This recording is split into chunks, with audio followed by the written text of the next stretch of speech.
Hi, it's tomorrow again. Please like, share, and subscribe to this channel if you haven't already subscribed. If you've already subscribed, thank you very much. I appreciate it. I want to talk to you guys about sleep paralysis.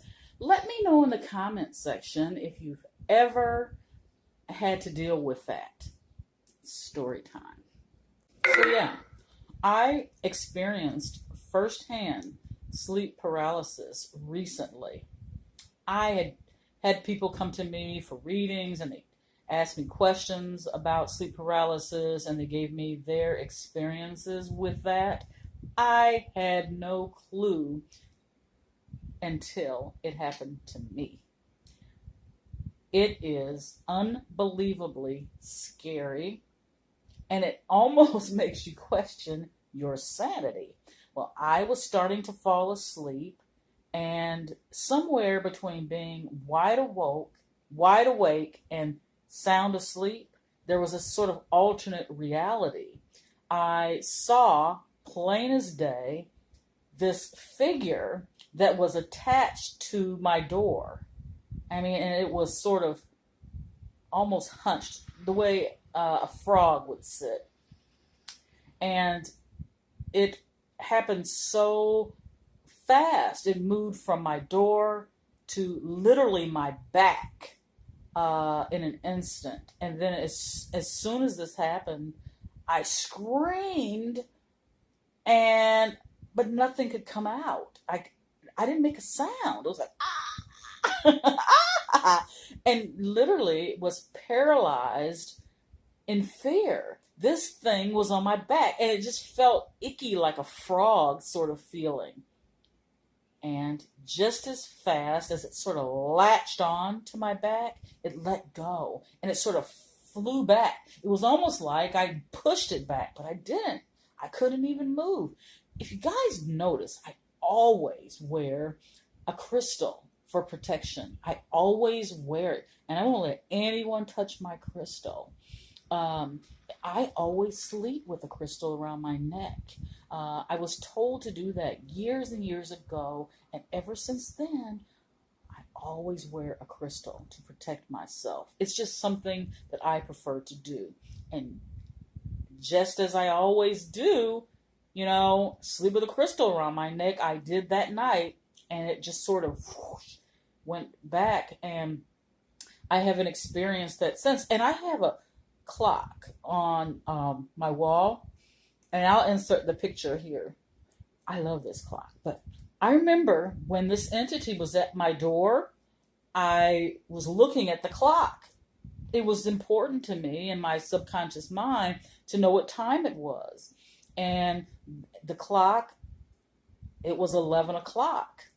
And I remember in my mind thinking 1111, that's a powerful number.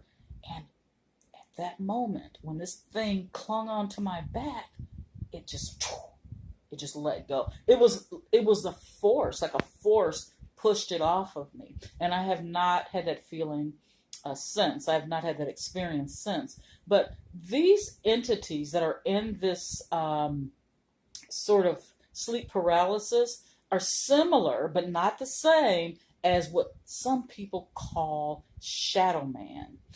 I have experienced that as well, and I know a lot of people have. It usually starts in the corner of your eye, your peripheral vision. You'll see this dark, almost quick figure.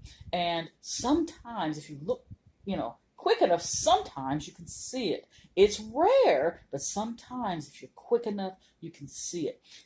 Dark man or shadow man always wears a cloak type coat. He always wears a hat, and he always looks like just a 3D shadow is the best that I can describe it.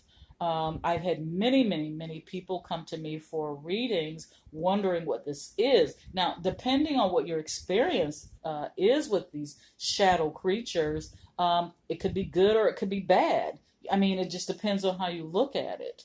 But let me know in the comments section if you've ever experienced either shadow man or suffered from sleep paralysis and saw shadow man or some other type of creature in your that was in your awareness. You know that movie? I don't. It's an old movie, Freddy Krueger. You know that movie, that character Freddy Krueger. You know, when you go to sleep, Freddy can get you in your dreams. I wonder if they got that character from Shadow Man, or from whatever this entity is that can creep into your sort of dream state, even though you're not asleep. I wouldn't wish it on anyone, but to let you know, just so you guys know, if you ever experience sleep paralysis, tell yourself something good. Whatever goodness gets you through a bad situation, if you're the type that wants to pray and that works for you, then that's what you should do. If you're not the praying kind, then think great thoughts, think good affirmations, take a deep breath, and it should release you. It should leave you alone. I don't know all the ins and outs about this creature in the darkness, but I know firsthand. I experienced it, and it's not easy. It's very scary. So once again, if you've experienced this creature sort of in your dreams that has left you feeling terrified because you didn't know what it was, or if you've experienced while you're awake a shadow figure that we call Shadow Man that you've seen, let us know what your experience has been. I had to share that with you guys. So I wish you guys the best of the best, and I hope you don't ever have to deal with sleep paralysis ever, because it sucks. But you're stronger than any monster out there. Just believe that you are loved and send your positive energy into the universe, and you will get it back, and you will be fine. This is Tomorrow again, wishing you guys the best of the best. Thank you.